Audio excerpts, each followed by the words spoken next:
আমরা আমাদের নবীকে সবচেয়ে বেশি ভালোবাসি, যিনি আখিরি নবী, যাকে বলা হয়েছে ওয়ামা আরসালনাকা ইল্লা রাহমাতাল লিল আলামিন। আমরা বারবার দেখছি কিছুদিন পর পর কারা যেন কিভাবে এসে আল্লাহ নবীর শানে কটূক্তি করে, নবীকে নিয়ে অশ্লীল ভাষায় গালিগালাজ করে। এই দেশের মানুষ নামাজ না পড়লেও যদি কেউ নবীকে কটূক্তি করে তার কলিজা ছিঁড়ে যায়, সে রাজপথে নেমে যায়। আমি বলবো যারা নবীকে কটূক্তি করে, নবীর নামে গালিগালাজ করে, এদের মৃত্যুদণ্ড, এই আইনটাও যেন বাংলাদেশের এই সংসদ থেকে পাশ করা হয়। মাননীয় স্পিকার, এলাকায় বলেছিলাম যে আমরা ন্যায়ের পক্ষে কথা বলবো, ইনসাফের পক্ষে কথা বলবো।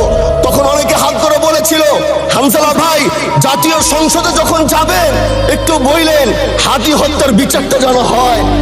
ন্যায়ের পক্ষে কথা বলেছিল, ইনসাফের আওয়াজ দিয়েছিল।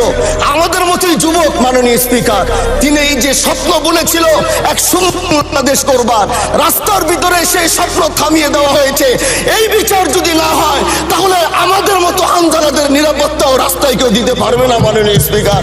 এই জন্য আপনার মাধ্যমে আমি বলতে চাই, হাদি হত্যার বিচার যেন সুনিশ্চিত করা হয়।